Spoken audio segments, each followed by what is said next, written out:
Bismillahirrahmanirrahim. Assalamualaikum warahmatullahi wabarakatuh. Alhamdulillah rabbil alamin. Wabihi nasta'in ala umuri dunya waddin.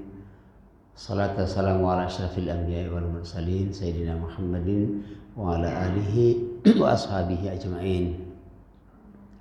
Allahumma anta rabbi la ilaha illa anta khalaqtani wa ana abduka wa ana ala ahdika wa wa'dika mastata'tu a'udzu bika min syarri ma sana'tu abu'u laka bi ni'matika alayya wa abu'u bi dhanbi faghfir li fa innahu la yaghfiru dzunuba illa anta.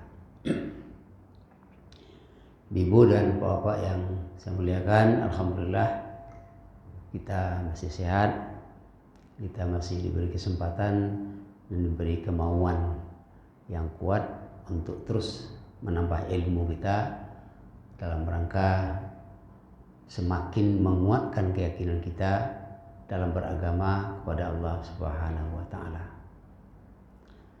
Kemarin kita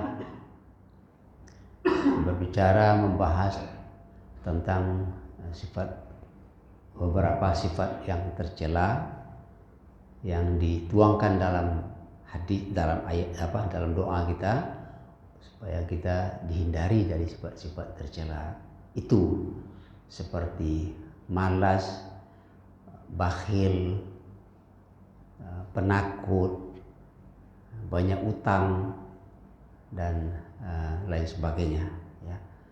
Nah, sekarang kita coba lagi membahas yang kebalikan dari itu ya.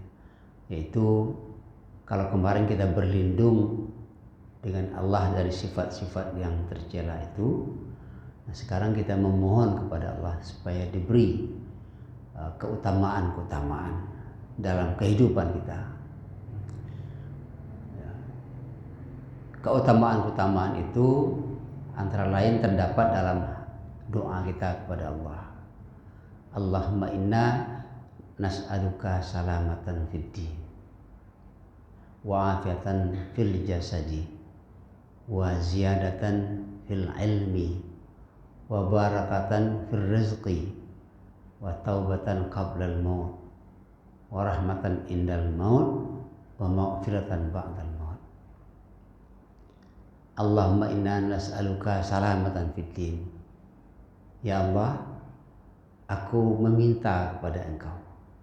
Nah, kalau kemarin aku berlindung dengan Engkau dari malas dan sebagainya. Sekarang tidak. Sekarang kita minta. Allahumma inna nas'aluka salamatan fid din. Ya Allah, aku memohon, meminta kepada Engkau diberi selamat dalam agama. Salamatan fid din. Kan apa maksudnya itu? Selamat dalam agama itu. Apa adakah orang yang beragama tapi tidak selamat? Ya, ibu-ibu, dalam sejarah awal Islam ada satu kelompok di kalangan umat Islam itu namanya Khawarij. Ya, orang Khawarij. Khawarij ini kelompok Islam yang lahir akibat dari pertikaian politik umat Islam pada masa Ali bin Abi Thalib. Kita tahu bahwa setelah Nabi meninggal, kan sahabat memilih Abu Bakar sebagai khalifah. Ya, Abu Bakar khalifah, kemudian meninggal, digantikan oleh Umar. Umar digantikan oleh Utsman bin Affan. Nah, pada masa pemerintahan Utsman bin Affan, orang suku Quraisy itu dulu sebelum Nabi ada pun terkelompok kepada dua suku besar, dua kabilah besar. Yang pertama namanya Bani Umayyah. Bani Umayyah, yang kedua Bani Hashim. Umayyah ini nama orang, Hashim itu nama. Hashim dan Muawiyah ini adalah ponakan dengan paman ponakan dengan paman. Yang pamannya siapa? Hashim. Umayyah ponakan. Nah, dalam masyarakat Quraisy itu terjadi persaingan antara suku dari keturunan Hashim dan keturunan Bani Umayyah. Nah, yang paling banyak, paling lama berkuasa itu adalah Bani Umayyah. Bani Umayyah. Jadi Nabi sendiri adalah Bani Hashim. Selama sekian tahun itu yang berkuasa adalah Bani Umayyah, Bani Umayyah. Sampai pada masa Nabi yang menjadi pemimpin ditunjuk oleh Allah Subhanahu wa taala, Nabi dari Bani Hashim. Tapi persaingan itu tetap saja terjadi. Nah, Utsman bin Affan itu dari Bani Umayyah, Nah, kelompok Bani Umayyah ini orangnya berambisi dalam politik, berambisi sekali dalam politik, ingin. Utsman bin Affan tidak berambisi seperti itu. Ya, Utsman ini adalah sahabat Nabi yang lurus, yang kaya, dermawan, dan sangat santun. Separuh masa kekhalifahannya berjalan dengan baik, dengan aman, dengan damai, dengan adil. Tetapi pihak kelompoknya, sukunya,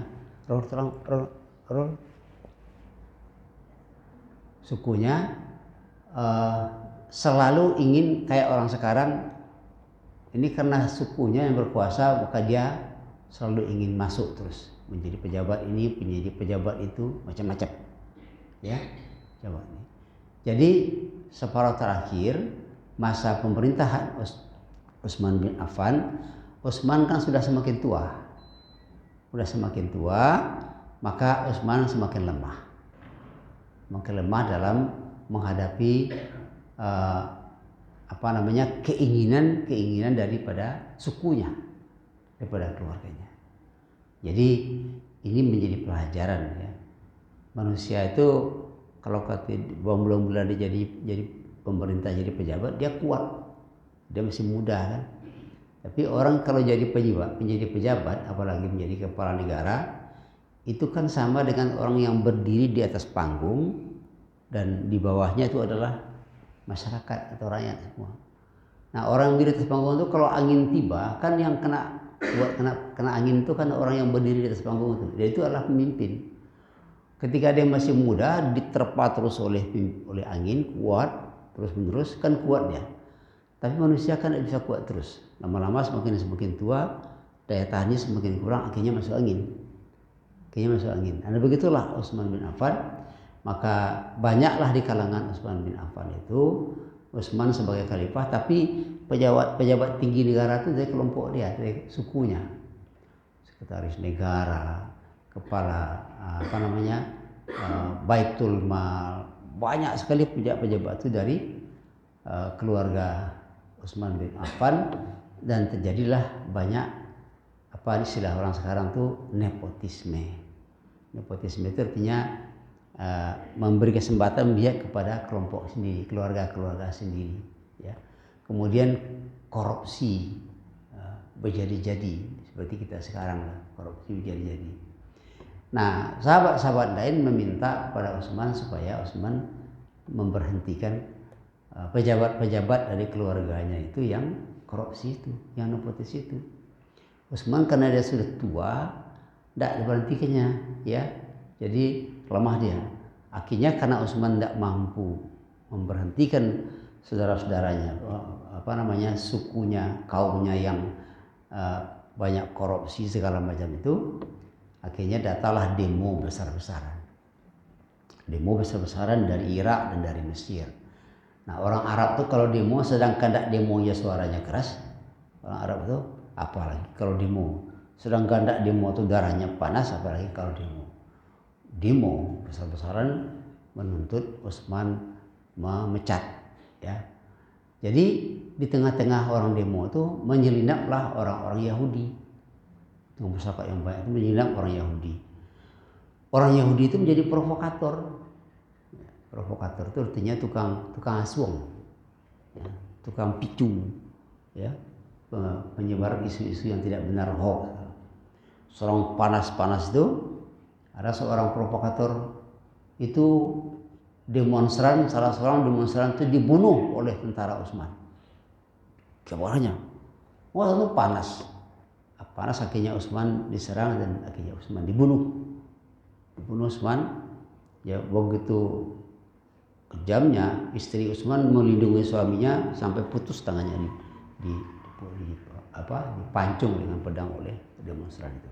Demonstran ini tidak menengok apa betul Pak ada anggota demonstran itu yang dibunuh. Padahal tidak ada, itu hanya provokasi saja, dihasut saja. Oleh sebab itu mati Utsman. Ketika Utsman mati, nah orang-orang demo yang banyak yang dari Mesir, dari Irak itu mencari Ali, meminta Ali untuk menjadi khalifah. Didesaknya Ali sebagai khalifah. Ali tidak mau.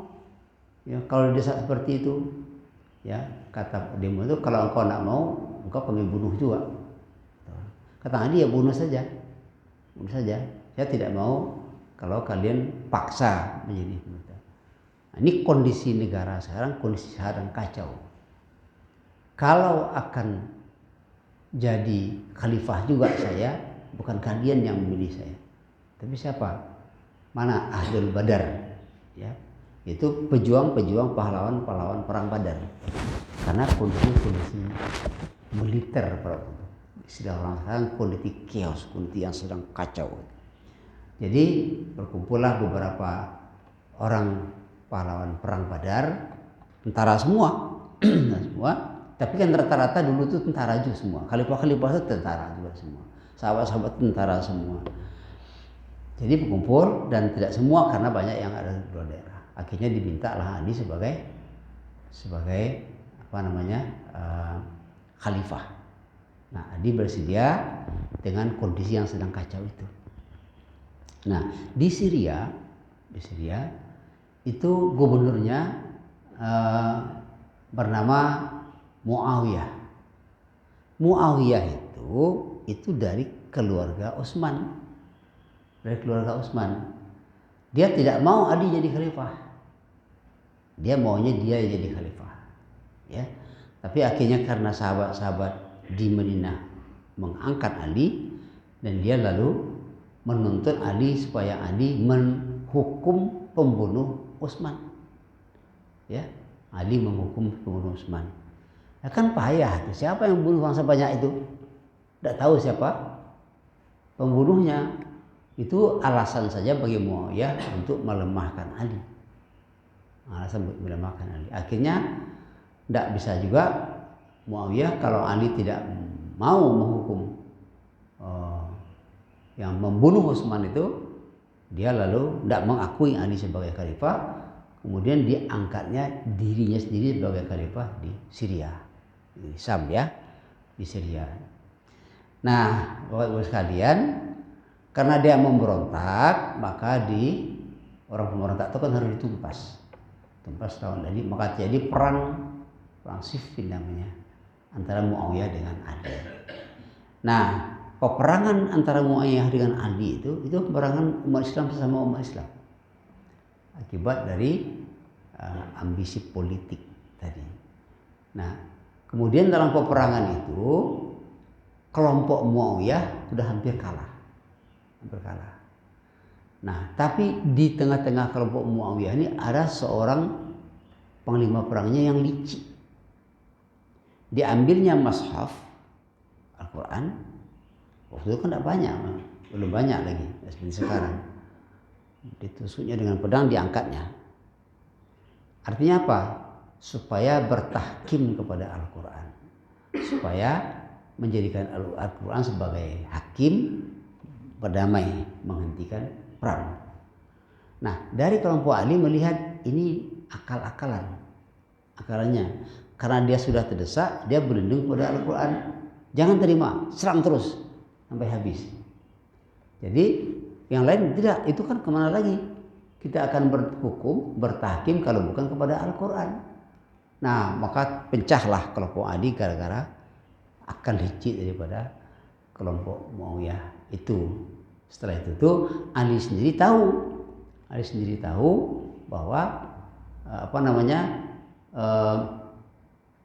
ini akal-akalan saja. Tapi karena didesak terus oleh kelompoknya sendiri, akhirnya Ali mau menerima berdamai, suluh antara Ali dengan Muawiyah. Nah, untuk perdamaian itu tentu berunding dari kelompok Muawiyah diutuslah seorang panglimanya namanya Amr bin As. Amr bin As ini adalah panglima perang, cerdas dan cerdik, licik juga. Nah, oleh kelompok Ali ini karenanya orangnya lurus, Ali ini orang sahabat yang paling lurus saja. Ditunjuknya lah Abu Musa al-Asy'ari sebagai juru runding. Runding lah orang ini tengah-tengah. Apa kata Amr bin As? Lebih muda. Abu Musa ini adalah sahabat Nabi yang sudah tua dan sahabat yang lurus juga kayak Ali. Apa kata Amr bin As? Sila kita, Pak, kita ini berperangkan sama kita ini. Kita harus berdamai. Gimana cara berdamainya? Kita berperangkan karena orang berdua ini. Siapa orang berdua? Antara Muawiyah dengan Ali. Ini kita berperang karena mereka ini. Oleh sebab itu bagaimana? Orang ini harus diturunkan keduanya. Ya, diturunkan dari jabatannya sebagai khalifah. Ini yang menyebabkan kita berperang, berbunuh-bunuhan. Kata orang tua Abu Musa, iya pula. Kan bana jalan pikiran tuh. Kita cari khalifah yang Ali supaya tidak berperang. Nah, sekarang dari pihak Ali, karena bapak yang tua, bapak lah yang berdiri dulu mengumumkan bahwa bapak telah menurunkan Ali sebagai khalifah. Jadi kalau berunding ini sebenarnya beradu cerdik kan. Nah, kadang-kadang juga beradu licik juga. Akhirnya oleh Abu Musa al-Asy'ari berdiri berpidato, saudara-saudara kaum muslimin macam-macam lah pidato itu. Nah, kita ini berperang karena orang berdua ini, maka dari pihak Ali saya turunkan Ali sebagai khalifah. Tidak di khalifah Ali. Kemudian naiklah Amr bin As ini. Nah, saudara-saudara kaum muslimin sekalian, kemarin itu khalifah kita 2. Sekarang sudah turun 1. Ali bin Abi Thalib. Maka saya kukuhkan Muawiyah sebagai khalifah. Kan berkhianat namanya. Ya, tadi sepakat mau menurunkan, sekarang ini 1. Nah, itulah kemudian dari kelompok Ali muncul kelompok yang semua tidak mau dia yang mendesak perdamaian itu, sebenarnya mendesak berdamai itu. Tetapi karena dibuat seperti itu, dia menjadi berbalik ini pengkhianatan. Ini Ali ini juga yang membawa kita berperang, dia juga benci kepada Ali, dan dia bersepakat kita harus bertahkim kepada Allah, tidak bertahkim kepada manusia lagi. Nah, oleh sebab itu orang yang tidak bertahkim kepada manusia kafir. Orang tidak bertahkim kepada manusia kafir. Karena orang bertahkim kepada manusia, tidak bertahkim kepada Al-Quran. Orang yang kedua itu, maka muncullah kelompok ini. Mereka mengatakan orang kafir itu wajib dibunuh, halal darahnya. Maka Ali dan Muawiyah harus dibunuh. Ini namanya kelompok Khawarij. Ya, ini namanya kelompok Khawarij. Lalu apa? Muawiyah ini ada di Syria. Ali waktu itu masih di Madinah. Sudah pindah ke Irak. Jadi waktu itu kemudian Ali ini sebagai khalifah, seperti dia khalifah Nabi, dia seperti orang biasa, tidak pakai pengawal, tidak pakai segala macam. Sementara Muawiyah ini punya pakai pengawal, mana pergi dikawal oleh pengawalnya. Nah, makanya dibunuhlah Ali waktu salat subuh oleh Khawarij ini. Siapa yang membunuh itu? Yang disebut dengan ilmu muljam, orang yang membunuh itu adalah orang yang rajin salat tahajud, orang yang selalu membaca Al-Quran. Ya, jugutnya panjang dan jidatnya hitam karena banyak sujud katanya. Itulah yang membunuh Ali. Dia tidak berhasil membunuh Muawiyah karena. Nah, inilah yang kita kan, dia beragama, salat tahajud rajin, membaca Al-Quran rajin, ya, tilawahnya, kemudian puasa rajin, tapi ekstrim dalam memahami agama secara letterlek, maka dia menjadi orang yang sesat dalam beragama. Menjadi orang yang sesat. Dan itu sekarang yang menurun pada orang-orang yang kerjanya mengkafir-kafirkan orang, membid'ah-bid'ahkan orang. Itu sekarang turun daripada khawarij itu. Jadi doa tadi Allahumma inna nas'aluka salamatan fid din, kita berdoa kepada Allah dalam beragama kita diberi pemahaman agama yang baik. Agama yang baik, tidak sesat dalam agama, lalu tidak berubah menjadi ekstrim. Ya, menjadi ekstrim. Nah, kalau ekstrim itu bagaimana? Pokoknya saya yang benar. Kelompok saya yang benar. Nah, orang lain salah semua. Bahkan di masjid sekalipun tidak mau bersahabat dengan orang yang berbeda dengan dia. Itu namanya orang yang salah dalam memahami agama. Nah, kita minta doa. Allahumma inna nas'aluka salamatan fid din, ya Allah selamat dalam agama. Ya, tidak menjadi kelompok yang ekstrim. Istilah orang sekarang kelompok radikal yang tidak mau menerima kebenaran orang lain, ya, kemudian mau kebenaran dia sendiri. Orang yang berbeda dari dia itu kafir. Kalau orang kafir itu haram, halal darahnya ditumpahkan, dibunuh. Selamat. Nah, kita berdoa kepada Allah jangan sampai beragama menjadi orang yang sesat seperti itu. Itu doa kepada Allah. Jadi salamatan fid din, selamat dalam agama. Yang kedua, Allahumma inna nas'aluka salamatan fid din wa afiatan fil jasadi. Doa berikut kita minta kepada Allah supaya sehat badan. Sehat badan.